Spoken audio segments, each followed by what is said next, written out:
Hello friends, welcome to the new video of our continued chapter series sources of energy. Okay, in today's video we are going to discuss about tidal energy. Okay, it's very interesting topic today. We are whatever will we discuss. Okay, let's the seas and oceans and other water bodies are sources of kinetic energy and potential energy also. Actually, we had discussed about a hydropower plant in which we were using water as a source of energy, okay, as a raw material to generate energy, to generate the fuel, which will convert into electricity, and electricity we can use directly.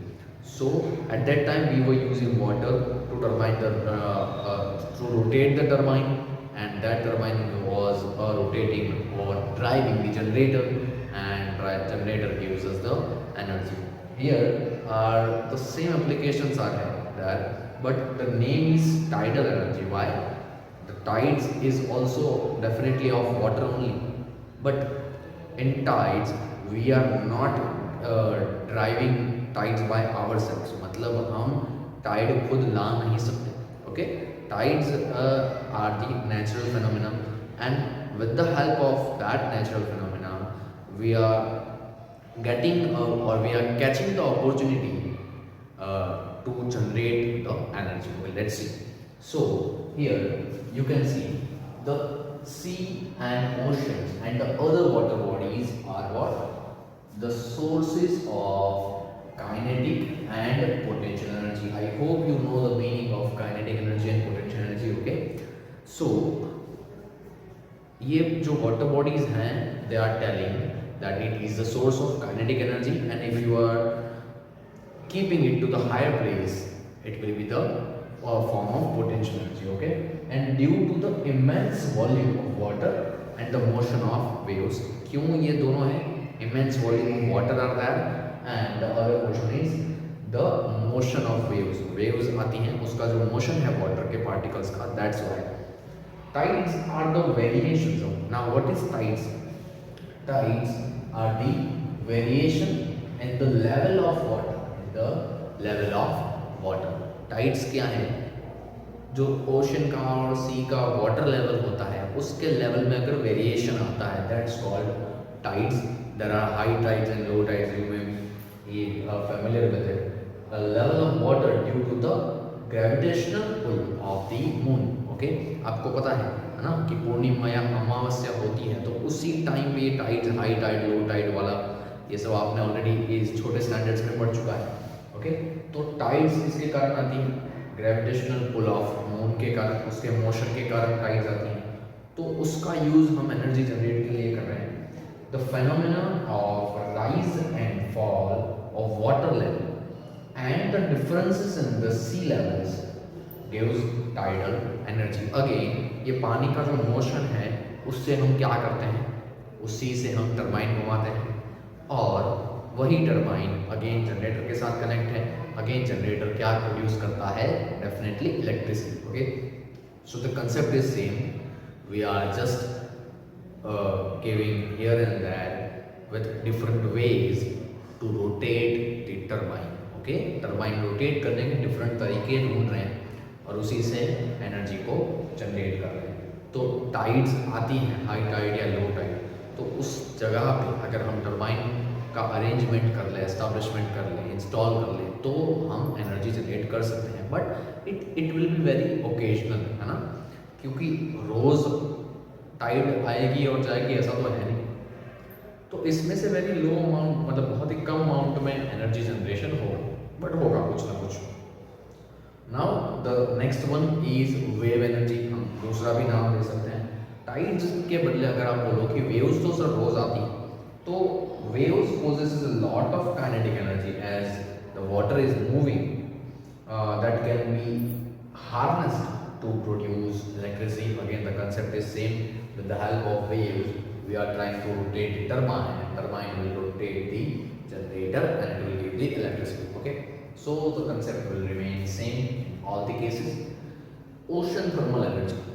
अब ये बहुत ही अलग और interesting है, शायद आपने सोचा भी नहीं होगा. लेट्स अंडरस्टैंड, का ध्यान इधर रखना और पढ़ते हैं the difference in the temperatures. क्यों? टेम्परेचर क्या है? टॉपिक को ध्यान से देखो, ओशन एंड थर्मल दोनों वर्ड एक साथ। ओशन में पानी होता है, वो पढ़ लिया है, थर्मल पहले ही पढ़ लिया, और दोनों साथ में क्या होगा पता नहीं। The difference in temperatures of water, पानी का जो टेम्परेचर है ओशन के अंदर उसकी बात है, और उसमें डिफरेंस मतलब दो अलग अलग वाटर की बात चल रही होगी शायद। Let's see the difference in temperatures of water at certain depths in oceans is exploited to obtain energy. मतलब कि पानी का जो सरफेस है, ओशन का जो सरफेस है, सरफेस के ऊपर जो वाटर है उसका टेम्परेचर और डेप्थ में जो वाटर है उसका टेम्परेचर, इनके टेम्परेचर में अगर डिफरेंस मिल रहा है तो वो टेम्परेचर डिफरेंस का यूज़ करके भी एनर्जी मिल सकती है। मतलब आप देखो कि हम कैसे कैसे वेज ढूंढ रहे हैं एनर्जी को लाने के लिए। अब सर क्या ज़रूरत है इतना सब करने की? Actually there are the population is a big issue, आपको पता होगा, ओके। और वही पॉपुलेशन के कारण एनर्जी नीड्स बहुत ज़्यादा अमाउंट में बढ़ गई, बहुत ज़्यादा अमाउंट, ओके। इसलिए हम कोई मौका नहीं छोड़ा। देखो वेव्स को नहीं छोड़ा है, टाइड्स को नहीं छोड़ा है, ये तो अलग ही बात हो गई, ओके। अब देखते हैं इसमें से एनर्जी मिलती कैसे है, ओके। सो समझ आया होगा आई होप कि ओशन थर्मल एनर्जी मतलब ओशन के सरफेस का टेम्परेचर एंड डेप्थ का टेम्परेचर अगर डिफरेंस है तो वो डिफरेंस का यूज़ हम करेंगे एनर्जी जनरेशन में, ओके। उसमें भी थोड़ा स्पेसिफिक होता है, जैसे विंड एनर्जी में आपने पढ़ा था कि अगर wind speed greater than 15 kilometre per hour है then and only then it will be a profitable. So इधर भी कुछ पैरामीटर्स हैं ऐसे। Temperature difference must be 20 degree Celsius, okay. Surface का टेम्परेचर और डेप्थ का टेम्परेचर 20 डिग्री सेल्सियस होना चाहिए। अच्छा, कितना depth? Between the surface and the water up to depth of 2 kilometre. ज़्यादा अंदर जाना थोड़ा रिस्की हो जाएगा, ओके। तो 2 किलोमीटर सरफेस से 2 किलोमीटर तक में अगर ऊपर और नीचे 20 डिग्री सेल्सियस का डिफरेंस आ रहा है टेम्परेचर में, then we can use that difference. अब क्या होगा? Warm water is used to boil volatile ammonia. Now volatile means unstable, okay. There are many elements, maybe you had studied in chapter of carbon and its compounds, okay, and periodic table वाले chapter में भी आपने पढ़ा होगा। There are some elements which are unstable, so उसको boil करने के लिए warm water is used to boil volatile ammonia to form vapors that moves the turbine। मतलब अभी भी हम क्या कर रहे हैं, वो टेम्परेचर का यूज करके एमोनिया को बॉईल कर रहे हैं। एमोनिया से जो वेपर मिलेगा, स्टीम मिलेगा, उससे हम टरबाइन घुमाएंगे। देखो टरबाइन तो हर जगह पे है, ओके। तो टरबाइन कोल्ड वाटर, अब इधर तक तो सही था, चलो तो भाई गए ही है पानी के अंदर तो काम कर लिया। अब ऐसा नहीं है कि काम करके निकल गए और कुछ भी है, देखो कुछ छोड़ना नहीं है। इतनी ज़्यादा एनर्जी नीड्स हैं ह्यूमंस की, ओके। हम इतना कुछ अर्थ में से ले रहे हैं, we are taking nature as granted, okay, and that's why this natural calamities are high on us. ऐसे ही कोरोना क्यों आ गया, बहुत सारे रीजंस हैं, ओके, एंड इससे भी बहुत सारी चीज़ें और आने वाली हैं, क्योंकि काम ही ऐसे देखते हैं आगे। Cold water use to condense means to cool, to cool. Cold water जो है उसका यूज कैसे करते हैं? To condense the vapour back to liquid, okay. अब ये बॉयल वोलेटाइल अमोनिया, उसमें गर्म पानी जो है वो स्टीम वेपर बन गया होगा, तो कोल्ड वाटर का यूज़ किया जाता है उसी को ठंडा करके वापस पानी में कन्वर्ट करने के, ताकि वही पानी को वापस से हीट देके the rotation will be going on and on, okay. So this is ocean thermal energy. Now the another one is geothermal energy. What is it? That is a huge amount of heat trapped inside the earth. Earth के अंदर बहुत ही ज़्यादा amount में heat है, बहुत ज़्यादा amount में। उसके एविडेंस क्या है? Molten rocks sometimes came due to geological changes, है ना। कई जगह पे आपने वो लावा निकला कहीं से, कोई माउंटेन में से, ऐसा कुछ सुना होगा या देखा होगा ऐसे वीडियोज़ में कि ठीक है, तो हम नॉर्मल लैंग्वेज में बोलते हैं ज्वालामुखी, ठीक है।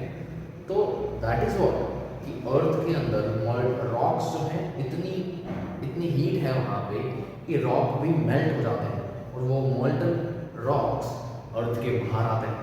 Okay, so there are huge numerous amount of heat inside the earth, और उस हीट का भी हम यूज करेंगे।